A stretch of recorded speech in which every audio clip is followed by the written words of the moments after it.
Olá, eu me chamo Kátia Alencar e entro nesse momento para convidar você a essa incrível jornada que vai discutir temas como a espiritualidade e a razão.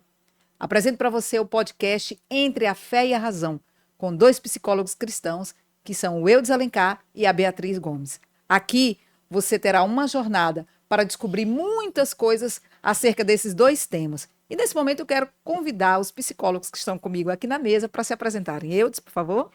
Olá, tudo bem? Eu sou o Eudes Alencar, sou psicólogo clínico, trabalhei na área hospitalar, atendo jovens, adultos, casais também, né? E aí a gente já tem aí mais de 10 anos, na verdade 15 anos, atendendo pessoas, trabalhando na área da psicologia e também na interseção com a teologia. Beatriz, é sua vez. Olá, como a Kátia já colocou, me chamo Beatriz.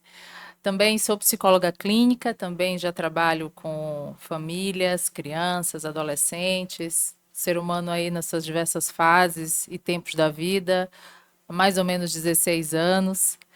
Além disso, tenho um percurso em outros lugares, em outros espaços, como hospital, escola, projetos sociais. E também estou empolgada com essa mesa aqui, onde a gente pode pensar dois temas que são bem caros, né, para a humanidade, que é a sua fé e a sua razão, sua capacidade de pensar a vida. Fantástico. Pessoal, antes que a gente inicie as perguntas para os psicólogos que estão aqui na mesa, eu quero convidar você a se inscrever no canal. Marca lá o sininho, deixa o seu like, deixa o seu comentário, sugestões de temas que você gostaria de ver debatidos nessa mesa. O espaço é seu, participe, indique, compartilhe o canal e com certeza você vai estar também contribuindo para o conhecimento de outras pessoas, esclarecimento de dúvidas que podem também ser as delas, assim como a de você que está assistindo. Pessoal, e para começar esse podcast Entre a Fé e a Razão, há um assunto muito caro nesses tempos ditos líquidos, como o Bauman já disse, em que a instantaneidade é a marca, né? E um desses temas é a crise de fé. E eu queria ouvir vocês, para o nosso público que está assistindo, o que é considerado crise de fé? Eu vou começar com a Beatriz, dar honra para as mulheres aqui na mesa, né, Beatriz? Vou começar com a Beatriz. Beatriz, como é que pode ser definido crise de fé? Fé em quê? Como é que alguém pode dizer que está nesse nível de ter essa fé a tal ponto de ela entrar em crise? Com você, Beatriz. Então, Kátia, eu entendo, né, muitas vezes a crise de fé como uma crise de relação. Uma crise de relação desse sujeito com aquele que ele crê. Muitas vezes, quando você vai ouvir, quando alguém está em crise, ele está sem a possibilidade de continuar a se manter conectado com aquela fé, com a vivência que ele tinha, com a esperança que ele tinha de que aquele lugar dava para ele uma sustentação, dava para ele as suas possibilidades de viver a sua vida. Então, quando algo quebra dessa relação, nessa relação dele, né, aqui a gente tem um enfoque, pegando um referencial da relação do cristianismo, quando ele está em crise com o Deus dele, ele está numa crise de fé. Muito boa colocação. E você, Eudes? Eu acho que a primeira coisa é, tem crise de fé quem tem fé. Não é possível falar numa pessoa, numa crise, em algo que ele não está envolvido. E aí acho que a palavra relação é perfeita, né, como você falou. A Bíblia está cheia de pessoas em crises homéricas de fé. E eu me lembro de dois, pelo menos, Abraão lá em Gênesis 15, ele está numa discussão com Deus, porque Deus havia prometido que ele teria filhos, uma grande descendência, ocuparia a terra, e de repente ele não tem filho, ele diz, olha, como é que eu vou ter tudo isso se você não me deu filhos? Ele diz isso para Deus, né? O meu descendente é um empregado, um sujeito chamado Eliezer de Damasco. Então, assim, essa é uma situação bem interessante. A outra é de Tomé, que não acredita na ressurreição de Jesus. Quando ele volta, ele tem uma crise, ele diz, não, eu não acredito. Não vou acreditar se eu não olhar as chagas, né, as marcas das feridas, e se eu não colocar o dedo lá na ferida. Então, não vou crer. Bom, logo em seguida, ele tem um encontro, Jesus o confronta amorosamente. E ele tem aquela frase que alguns dizem que é a frase mais teológica da Bíblia, porque ele cai de joelhos e diz: olha, Senhor meu e Deus meu. É uma crença absoluta agora, né? Ela foi redimida, ela foi esclarecida de uma vez por todas. Então, eu acho que todo mundo que tem fé não deveria se assustar se em algum momento você tem medo, você duvida, você descrê, né? Eu acho que é parte. Eu acho que isso que o Edson fala, eu queria até fazer um comentário, né? Ele coloca, tem crise de fé quem tem fé. E às vezes tem uma ideia muito errada de que quem tem crise de fé é quem é raso na Ou fé, perdeu a fé, né? ou quem tem baixo conhecimento, Aham. ou quem é neófito naquela fé. E a crise de fé, ela alcança qualquer um. E a gente, inclusive, é difícil, porque quando alguém entra numa crise de fé, ele tem pouco espaço, pouco ambiente para partilhar, quando ele já tem um certo percurso, né? Que tu já citou uma referência bíblica, e eu me lembrei agora do texto do Salmos 73 de Asaf, aonde ele relata a crise dele de fé, e ali a gente estava falando de alguém com todo um percurso, mas tem uma posição difícil para quem sofre crise de fé, e aí eu já acho que é onde a psicologia, o espaço às vezes que algumas pessoas podem encontrar, né, em lugares que ele pode falar, sem ser julgado, sem ser cobrado, e abrir o coração aonde foi que ele se decepcionou. Né, porque a crise de fé, ela fala de uma decepção. Sim. Ela aciona algo que perdeu. Às vezes não é só porque eu não recebi algo. Eu traduzo aquilo que eu não recebi, né? Assim, eu não recebi um filho, então eu não sou amada por Deus, porque Deus não me permitiu ter filho. Aproveitando esse seu gancho, Beatriz, você falou de algumas circunstâncias e que podem levar alguém a ter crise. Eu queria que vocês comentassem também outros gatilhos, se é que se pode usar essa palavra, outros fatores, outros elementos, tanto internos quanto externos, que podem levar uma pessoa que tem fé a chegar nessa condição de crise na sua fé.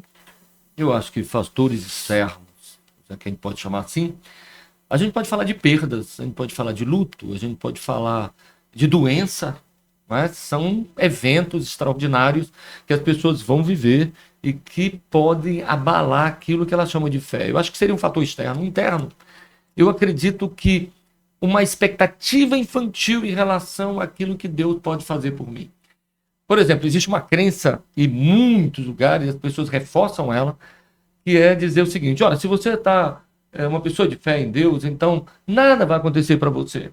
Então eu crio essa expectativa. Bom, o mundo que nós vivemos é um mundo onde a catástrofe, o caos está instalado, e as pessoas sim podem ter em dado momento uma perda catastrófica.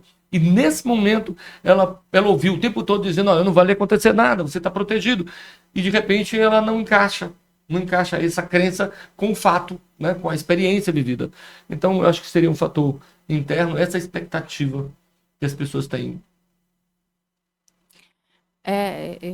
Isso que o Edson está colocando, né? Quando alguém tem meu filho nasceu com problema, né? Sim, Eu esperava uma cura que não aconteceu, né? sim. Eu fui enganado num determinado lugar que eu vivia, e aí a gente já toca para mim no que às vezes é um aspecto, essa ideia do que é interno e externo, ela é sensível, né, dentro do campo da psicologia, né? Numa linguagem popular, o que vem primeiro, o ovo ou a galinha, né? Sim, Assim, é o sim. individual que forma o coletivo que forma o individual, né? Tem uma relação muito forte, dialética entre uma coisa e outra, né? E eles estão influenciando, né? Cada um, uma coisa tem efeito na outra, mas tem hoje, a gente vive, por exemplo, ambientes que para algumas pessoas geram escândalos, né? Quando tem Sim. crises, situações. Sim. E isso também cadencia, né, o desinvestimento. Às vezes a pessoa entrou naquela fé e depositou numa relação com alguém ali, toda uma expectativa, e aquilo, naquele momento, ele é decepcionado naquela relação e ele vai transferir isso Entendi. para Deus. Ele vai fazer uma projeção daquela vivência ali para Deus. Mas eu acho que também tem um outro ponto importante da gente pensar, que as pessoas que têm identidades feridas, vou usar essa expressão, né? Elas são muito suscetíveis a viver crise de fé em algum momento, porque elas, identidade, né? Tentando explicar um pouquinho, vamos assim dizer, aquilo que a pessoa, aquilo que vai construindo a sua imagem, sua percepção. Acho que é até um tema que um dado momento a gente vai tratar aqui, né? Sobre esses, é um ponto relevante. Então, quando a pessoa ela tem já uma marca, vamos assim dizer, ela teve uma vivência de família, de muita carência, de muito desamparo, ele entra naquele novo ambiente de fé com uma série de expectativas, mas em algum momento aquele ambiente não vai suprir, porque o que tem lá é uma ferida que o que vai tratar, o outro nunca vai conseguir te dar aquilo que tu espera. Então, em algum momento, ele vai se decepcionar. E essa decepção, via de regra, tende a gerar nele uma crise, porque ele vai entender que ele perdeu ou foi frustrado em alguma coisa que ele acreditava que aquele espaço.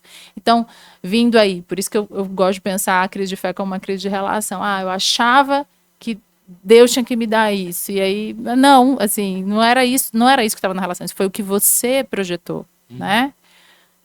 Desde o começo. Mas aí, só aproveitando que isso me remeteu a uma experiência de uma amiga muito querida, que ela conta, né? Ela viveu uma experiência muito difícil no ambiente de fé, de igreja, onde teve pessoas que a defraudaram, né? Sim. Defraudou sua família. E quando ela passa disso, né? E que ela consegue sair depois de muitas perdas muito, muito graves, é que ela sai disso. Ela tem um momento que na conversa dela com Deus, ela faz uma analogia que eu acho muito interessante. Ela diz que ela consegue dizer da mágoa dela para Deus. Qual é a minha mágoa contigo? Eu me senti como aquelas crianças, acho que teve alguns anos atrás um acidente numa usina de energia nuclear, né? E o material Em Goiânia, o ficou Césio. lá, né? O Césio, exatamente. O material ficou lá exposto, e exatamente em Goiânia. E as crianças brilhava, né? Então as crianças pegavam aquilo que era uma pedrinha brilhante, mas que na verdade estava matando elas. E ela conseguiu simbolizar, e foi o ponto de curva dela. Ela conseguiu dizer: eu me senti como aquelas crianças brincando com aquilo e tu não me protegeu. Então sempre tem essa dimensão do que o sujeito significa diante do que ele vive para acionar nele essa crise. Ok, vocês descreveram cenários, levantaram fatores, mas agora, no papel da psicologia, o que a psicologia pode oferecer como ferramentas, como instrumentos para que pessoas que passem por essas condições sejam então tratadas, aliviadas, aprendam a conviver com o que aconteceu? A psicologia, eu acho que entre outras coisas, ela tem um papel de trabalhar o nosso autoconhecimento. E se autoconhecer é entender vulnerabilidade, fragilidades, fraquezas. Eu acho que esse lugar de vulnerabilidade ele é interessante, porque é como se você descesse até o fundo e então ali você olha a realidade tal como ela é, de si mesmo. E talvez isso aí seja uma porta que se abre para eu também abandonar a minha autossuficiência, minha arrogância, a minha, sabe aquela atitude, deixa comigo que eu resolvo. E eu acho que aí sim, uma pessoa que já tem algo, né, da espiritualidade, ela pode então se abrir. A psicologia ajudou ela a chegar nesse lugar. E ela pode se abrir então para a espiritualidade. Buscar, por exemplo, em Deus esse totalmente outro, como o Calbar falou, né, naquele texto dele, naquele comentário de Romanos. E é uma coisa incrível, né, esse totalmente outro e que está tão perto. Então eu posso ir a esse que é poderoso, né? É esse que pode ser a força, a graça, né? A sustentação. Então eu acredito que a psicologia pode ajudar dessa maneira, sim. Você, Beatriz? Eu vou aí na esteira do Eudes, né? Eu entendo que, até comecei a falar, né, que na minha prática, muitas vezes era no espaço fornecido ali de um consultório que aquele sujeito tinha liberdade de expressar e de falar das questões dele, das dúvidas dele, dos medos dele. E nesse processo dele poder expressar e até dele poder reconhecer que ele estava numa crise de fé. Porque às vezes você permanece vivendo, executando toda a sua prática religiosa, mas você já não está mais conectado, seu coração não está mais conectado. E é muitas vezes nesse espaço que eu entendo que é de fala, que leva esse sujeito a poder, ao falar, se escutar. E quando ele se escuta, ele vai começar a compreender, né? É um tempo de ver, de compreender, para um terceiro tempo, onde ele vai poder agir, reagir, elaborar aquilo que ele viu e compreendeu sobre toda essa trajetória e o momento que ele está. E claro, né, isso vai gerar nele meditações, isso vai gerar nele momentos para parar, para pensar sobre tudo isso. Então, eu entendo que esse espaço, que é um espaço que não tem disso, eu falo às vezes, né, eu não costumo transmitir ou deixar que os meus pacientes saibam qual é a minha fé, se eu tenho fé, se não tenho fé, né? Acho que isso ajuda ele no processo dele de entender que ele não está ali para mim ou para me agradar, e que o paciente tem muito disso, de querer às vezes dizer para você o que ele acha que você quer ouvir. Mas num dado momento, quando São Luís é muito pequena, né? Então, quando ele entende, né? Quando ele sabe, eu preciso fazer uma marcação. Assim, você não está aqui diante nem de um juiz, você não está diante do teu professor, você não está diante de a sua autoridade espiritual. Você está diante de um outro sujeito que quer ouvir você, compreender você e ajudar você a sair do lugar que você quer sair. Então, é essa posição que eu acho muito cara, né? Que a psicologia permite. Né, que a psicologia oferece para um outro sujeito. Então é onde eu acho que ela contribui. Vocês falaram de um ambiente seguro, um ambiente confiável, para que as pessoas possam, então, expor sem medo de serem julgados em relação a essa chamada crise de fé. Mas alguém, eu queria, no próprio consultório, nesse ambiente seguro, protegido, confiável, que alguém chega, existem abordagens específicas? É possível, por exemplo, alguém chegar e trazer essa demanda de se eu estou com crise de fé, eu quero restaurar a minha fé. É possível isso, falar em restaurar uma fé, em curar uma falta de fé, uma crise de fé no ambiente psicológico? Olha, abordagem, eu não entendo que exista nenhuma abordagem com esse propósito, Perfeito, né? perfeito. Algumas, talvez, uma logoterapia, ela talvez dialogue melhor com essas questões, mas ela também não tem esse objetivo.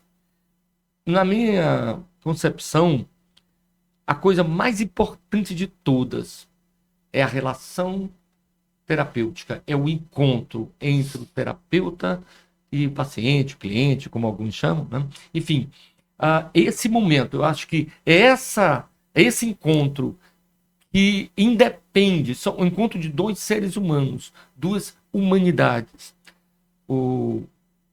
Há um filósofo que ele vai falar no seu livro Eu e Tu, desse encontro. Martin Buber. Martin Buber, quando eu encontro o outro e eu o acolho, eu o aceito sem condições. Eu não digo antes, por exemplo, se você for assim ou assado, então eu vou ou gostar de você, eu vou apoiar você. Não, é a pessoa tal como ela é. Então, um terapeuta, ele tem essa habilidade. Isso independe da abordagem dele. Isso em si, eu acredito, é curador da condição humana, da dor humana, do sofrimento humano, dentre os quais a crise de fé pode ser uma delas, né? Então eu acho que falar em cura, eu não sei se seria muito correto, mas eu acredito que trazer essa pessoa para o processo de reorganização, de ressignificação da vida dele, no qual a fé tem um papel muito importante. Aí a psicologia, sim, pode ajudar bastante aí. Esse espaço de escuta que Beatriz acabou de falar, né? Esse espaço de alguém que te permite falar sem nenhum tipo de julgamento. Isso é maravilhoso, né? Sabe, você está num lugar que você pode falar à vontade, você não precisa pedir desculpa por existir. Ou então dizer, olha, eu vou falar uma coisa aqui, e o terapeuta está lá, tá ok, beleza, fala. Né? Não vai haver nenhum tipo de reparo àquilo ali. Esse espaço é um espaço da liberdade. Eu gosto muito de primeiro, eu entendo que a fé e a espiritualidade, ela faz parte do ser humano. O homem precisa acreditar em alguma coisa, ele sempre vai crer em alguma coisa. Ele não vive sem uma crença, uma fé. Se ele vai acreditar naquela ciência que ele trabalha, naquilo que ele estuda, naquilo que ele constrói, ele sempre tem aquilo da causa para ele. Então, é inconcebível você pensar que num espaço que visa receber esse sujeito e a sua vida, que ele não vai ter espaço e liberdade para falar das experiências dele de espiritualidade e de fé. É natural isso, né? A ética está em você saber que você não está ali de um ponto religioso para operar alguma coisa para ele, mas é um espaço que ele pode expressar a vivência dele de fé. Então, ele pode dizer que ele, no fim de semana, ele teve uma experiência religiosa X, ele sentiu isso, pensou isso a partir disso, né? Então, esse é um espaço que ele pode construir. Mas o que muitas vezes acaba vindo como um manejo, né? Vamos assim falar, um manejo clínico. Num dado momento, aquele paciente, aquele sujeito que está ali, ele vai te dizer o lugar que aquela fé tem na vida dele, o lugar que ela opera. E às vezes ele está numa posição que aquilo está trazendo para ele vida, às vezes aquilo está trazendo para ele algumas coisas que desconstitui a identidade, a própria dignidade do que Deus criou nele. Então, por exemplo, eu já tive experiências de pacientes que trouxeram que na sua relação lá de fé, na sua vivência, ele tinha uma relação com a liderança religiosa, que aquela liderança, por exemplo, dizia com quem essa pessoa ia ficar, com quem ela ia se relacionar com várias pessoas, e aquilo ali, quando aquele sujeito não queria, mas em nome da sua fé, em nome de, não, mas isso aqui é que você tem que fazer, que está sendo mandado. A posição, então qual é a posição que aquela fé está? E não é que você não tem nunca o direito de dizer para aquele sujeito, isso é aquilo, mas você marca, você pergunta, e é isso? E aí, eu já ouvi, né, há muitos anos atrás, tem uma outra amiga, né, trazendo um exemplo de uma outra amiga, que ela, eu estava na faculdade ainda, ela estava em crises de fé, e ela estava fazendo terapia, ela estava em várias crises, e a crise de fé era uma delas. E a terapeuta dela, inclusive, foi minha professora, e eu sabia que não era alguém de uma vivência religiosa. Mas olha como isso foi interessante, me marcou e formou, né, já desde ali minha trajetória, vamos assim dizer, como terapeuta. Essa amiga queria sair do espaço, porque ela estava em tanta crise que ela queria sair do espaço religioso que ela estava.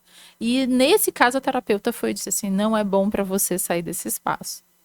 E dentre as coisas que a terapeuta trouxe, ela era alguém que ela vivia aqui sozinha, não tinha família, estava longe dos pais, fazia faculdade de medicina na época, muito sofrimento, e aquele espaço, por mais que ela tivesse, a terapeuta conseguiu escutar que eram crises familiares, mas que aquele ainda era um espaço para ela de acolhimento, a família dela estava naquele espaço, então era um lugar potente, era um lugar de organização, era um lugar de cuidado com ela, era a rede de apoio dela aqui.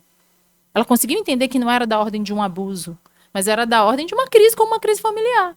Nossa, eu admirei tanto essa terapeuta, porque ela teve uma escuta tão para além, assim, e que é o que se espera de um bom profissional.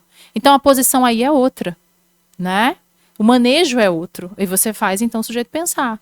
Assim como, muitas vezes, numa crise de fé, esse sujeito está ali sempre culpado, em um dado momento você pergunta para ele, é só essa experiência que esse espaço de fé tem para você?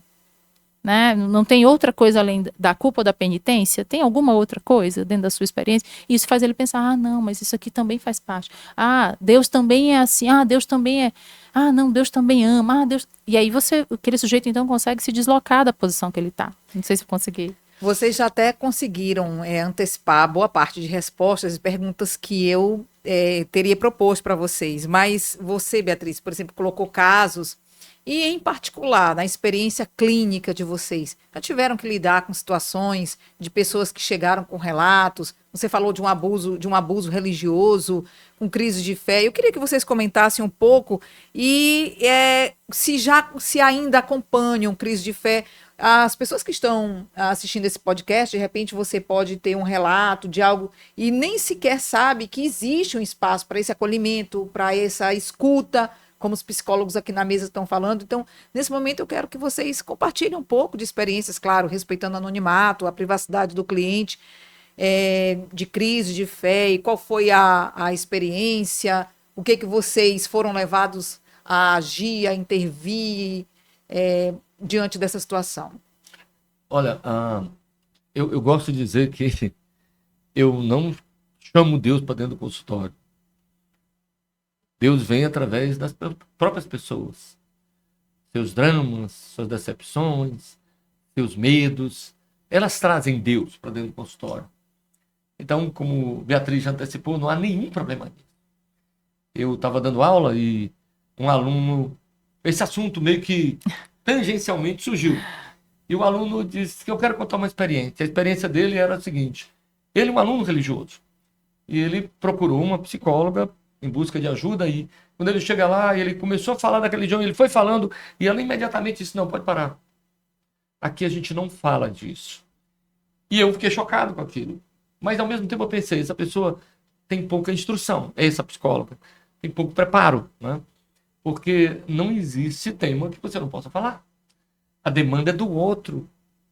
Ele está trazendo algo que incomoda. Então, eu que me vire para lidar com isso. Né? Mas o fato é que ocorreu esse episódio, então eu não chamo, mas Deus vem. E aí a gente vê alguns problemas, porque Deus pode vir de uma maneira em que a pessoa está misturando tudo. Né? Ela está misturando, por exemplo, o fato dela culpar a Deus de algo, quando na verdade a responsabilidade é dela. Então, separar o que é de Deus e o que é do outro, o que é da pessoa. Né? Dizer, olha, aqui você é o responsável. E o papel de Deus aqui não é esse que você está dando a ele. Né? Nem se vitimizar. Sim. E nem jogar a responsabilidade para as calendas. Não, cadê o outro aqui para eu poder jogar, né, essa responsabilidade? Então, esse é um desafio que eu acho que muitas pessoas resistem, né, a isso. Agora, de experiência, eu me lembro de um pastor, né, que eu atendi. E aquele homem estava em crise. Ele estava em crise de fé sem dar o nome. Sim. Né, porque ele estava exausto, ele estava cansado, ele estava fatigado da prática, da exigência. Ele poderia até dizer que ele estava com burnout. Né?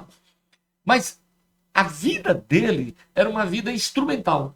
Era uma vida assim, eu faço isso porque profissionalmente eu sou pastor. Mas a fé, o papel da fé parece que ela tinha se apagado ali. Ele era um ateu prático. Porque ele não recorria a esse recurso, ele não recorria a isso. É como se a fé fosse apenas palavras, fossem palavras, ou todo o conteúdo de fé. Né? Então ele falava aquilo, mas ele não estava conectado, ele perdeu a conexão com isso. Obviamente, ele perdeu a conexão com Deus. Você está falando de um Deus relacional. A gente não fala, na fé cristã, Deus é relacionamento, é pessoa. Né? Então eu tenho que estar lá. Bom, o que aconteceu foi, pelo menos até onde a gente caminhou, foi redimensionar o papel dele, rever o papel dele como pastor. E isso foi interessante porque ajudou ele a voltar para um lugar, pelo menos começar a voltar para um lugar que não era só o profissional tendo que dar conta de 1000 tipos de compromissos. Havia uma outra coisa ali também importante, né, que ele havia perdido no caminho. Né? O olhar dele estava no outro foco. Então, acho que essa é a experiência que eu tive. Você, Beatriz? Eu tive já várias, né? Não só em crise de fé, mas também de experiências onde o sujeito, a partir de uma vivência de fé, ele consegue escutar o que ele estava emperrado de escutar no trabalho, ali no trabalho terapêutico, né? E naquela vivência dele, ele teve uma experiência e ele teve liberdade de poder relatar, e quando ele relata, a gente pode, então, o que você entendeu a partir disso, né? E isso acionar, avançar, fazer com que ele avance. Isso que eu te falou que eu acho muito, muito, que acontece demais, que é eu culpar, eu projetar ou para Deus, ou para o demônio, ou para o universo, ou para a energia, aquilo que é meu, aquilo que, na verdade, eu estou construindo aquilo sem me dar conta que eu estou construindo. Verdade. Aquela dor na qual eu estou preso, muitas vezes decorre de escolhas e atos e não tem nada a ver com o que Deus está te pedindo, muitas vezes. Então, acho isso assim também muito precioso, né, do papel desse espaço que um espaço terapêutico pode dar. Que é diferente de um espaço de aconselhamento, que tem um lugar super importante, mas que muitas vezes é diretivo, né? E esse outro espaço não, ele é um espaço de construção, né? Ele é um espaço que eu gosto de usar uma comparação, né? Que o Freud fala, ele diz que a via de uma análise, ela está na via do fazer uma escultura, não na via do pintar um quadro. Perfeito. Porque na pintura você está adicionando coisas ali, tintas e pigmentos, né? Na escultura você está tirando aquilo que revela uma forma, que revela a identidade, a imagem, quem aquele sujeito é, né? Ele chama via depore, né? Que eles chamam via depore. Então, eu entendo que esse é um espaço muito precioso, e aí quando eu toca nas questões do como que as lideranças religiosas sofrem muito, e sofrem muito mais, que é alguma coisa que a gente tem visto nos últimos anos, né? O adoecimento, cada vez mais você vê na mídia lideranças, pessoas que são referências e adoece nas emoções, às vezes está numa crise de fé, mas não tem espaço, né? Muitas vezes para poder falar. E eu recordo da esposa de um líder religioso, né?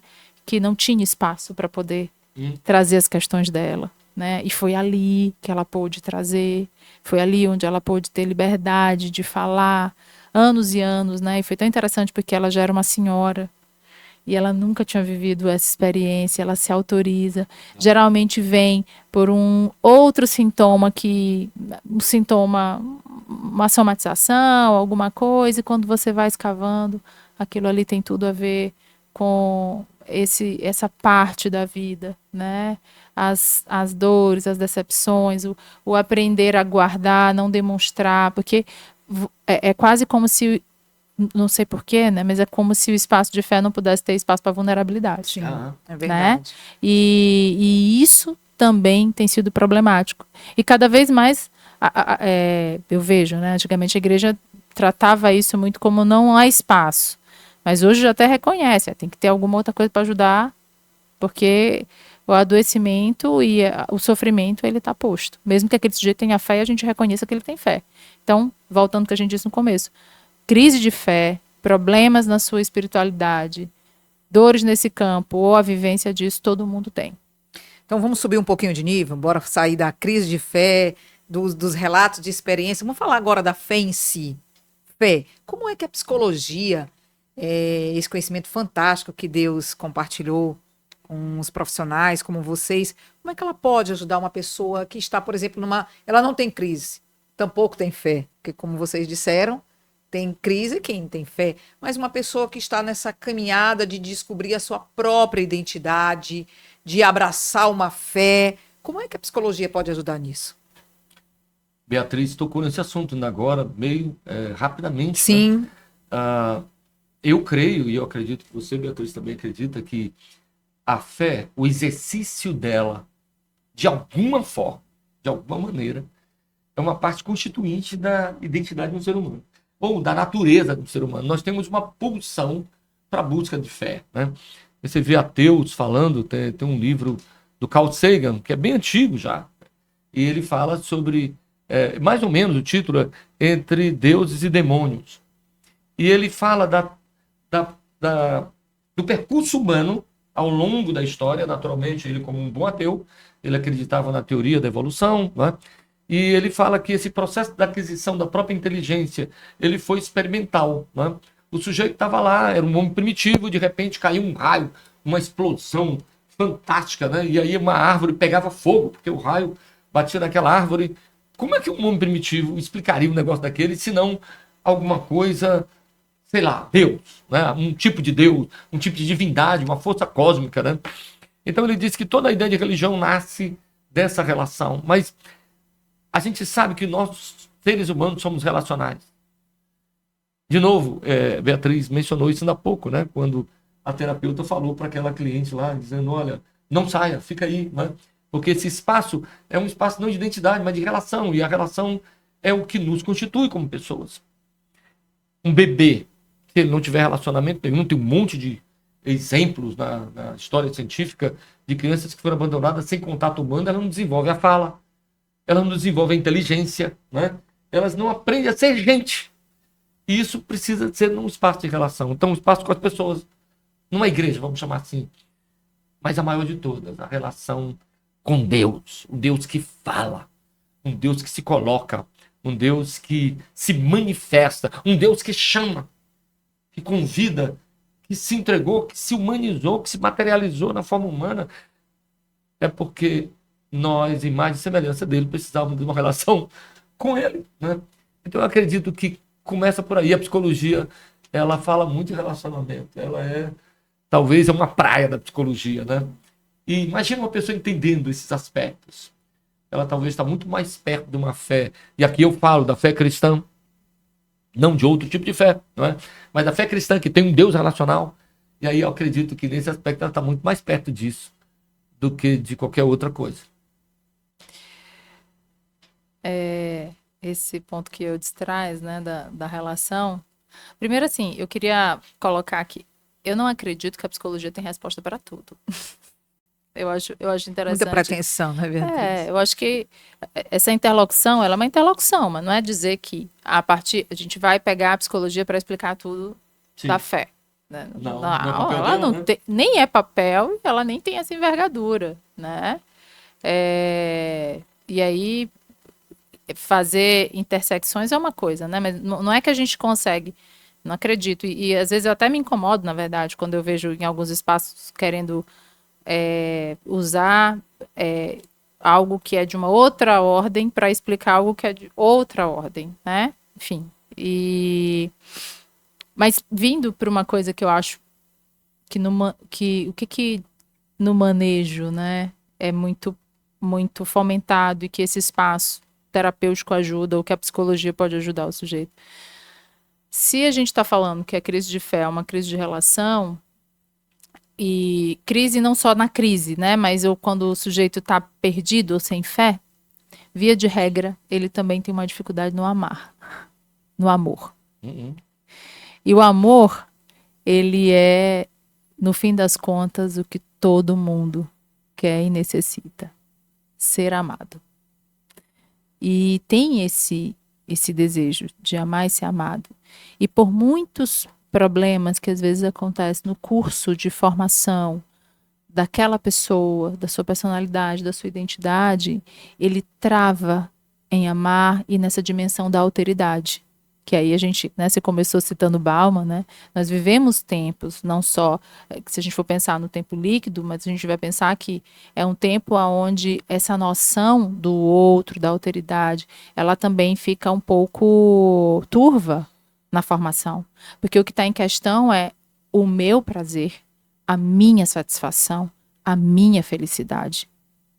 E essa concepção, tudo que vai chocar com isso, eu vou querer cancelar, eu vou querer eliminar. E eu não vou me exercitar e a gente vê no consultório pessoas que literalmente se privam de viver determinadas coisas, pelo receio do que aquilo ali pode feri-lo ou ele vai perder, né? Se privam de poder pensar em entrar no relacionamento, né? Ou de gerar, porque eu não... são, via de regra, feridos na dimensão do amor, na dimensão da relação. E aí, essa pessoa, ela não crê em muita coisa, ela não crê no outro, ela não crê no amor, ela não tem confiança, ela não tem... Ela às vezes fica numa condição isolada, às vezes numa condição paranoica das relações. Então, né, como você disse, o que tem de espaço? Se um espaço consegue te reconciliar com te deixar livre para amar e para receber amor, porque tem gente que às vezes não consegue receber amor, a gente está já ajudando esse sujeito a se conectar com o que é próprio da vida. Pessoal, nós estamos aqui no podcast Entre a Fé e a Razão, com os psicólogos Eudes Alencar e Beatriz Gomes, e nesse papo maravilhoso que nós conseguimos articular algumas ideias, algumas experiências, Estamos indo agora para a nossa reta final desse nosso primeiro podcast. E nós falamos de crise de fé, de quem quer encontrar uma fé. E agora, para o final, eu vou deixar a cereja do bolo. A reconstrução de quem um dia teve uma fé, já passou pela fase da crise, já perdeu a sua fé. E agora, como encontrar o caminho de volta? Às vezes é mais difícil do que iniciar um novo caminho, reconstrução, reformar é sempre mais complicado do que iniciar de novo. Então, para esse nosso momento final, eu queria deixar com vocês sobre esse, digamos, caminho de volta, esse recomeço. Os recomeços são sempre mais complicados, não sei, vocês vão me dizer isso. E você que está, você pode deixar seu like, sua pergunta, já preparando para um próximo episódio. Com vocês, os psicólogos. Enquanto você falava, eu estava me lembrando de Jó. Jó Sempre é um ele. dos meus personagens preferidos. E a gente sabe que a trajetória de sofrimento de Jó, que eu acredito que levaram ali alguns anos, no final do seu livro, no capítulo 42, versículo 5, ele brada, ele é quase uma erupção, né, da fala dele, quando ele diz assim: eu te conhecia só de ouvir falar, mas agora os meus olhos te veem. E quando a gente está falando de reconstrução, e eu acho que como a gente está falando de fé e razão, e razão aqui entendido como a psicologia, que é a nossa profissão, né? Então, como é que a psicologia pode ajudar a reestruturação, é isso? A reestruturar alguém, né? A gente falou muito de relacionamento. Beatriz destacou que é algo maravilhoso, que alguém que não tem relação, ou não aprendeu a se relacionar, não sabe amar. Ou então ela até rejeita o amor. E eu me lembro que, imagina, eu já tive uma pessoa numa condição dessa, e essa pessoa, ela teve um pai abusivo, um pai opressor, um pai pouco afetivo. E essa pessoa dizia: eu tenho muita dificuldade de me relacionar com Deus, ora bolas. Deus é o pai, Sim. amoroso, compassivo, bondoso, é a antípoda do pai que essa pessoa teve aqui, da experiência física, material, visceral dela. Então, essa pessoa tem dificuldade. E a psicologia, sim, pode ajudar essa pessoa nessa questão, né? Com o pai, digamos, terreno. E essa resolução dessa questão vai abrir as portas para uma reestruturação de uma fé saudável, né? De um relacionamento com Deus que seja mais livre, mais leve, né? De confiança em Deus. E aí sim, né? Eu acredito que nesse aspecto, eu quero só para encerrar minha fala aqui nesse tema, nós não estamos defendendo que a psicologia é a solução. Eu acredito que já foi falado, mas eu quero demarcar isso bem claramente. A psicologia é um campo do conhecimento e ela trabalha o seu próprio campo. Ela não foi feita para transcendência. Quem transcende é o sujeito, né? O sujeito da fé. Esse sim transcende, mas ele precisa estar bem, ele precisa estar reorganizado, né? Reencontrado consigo.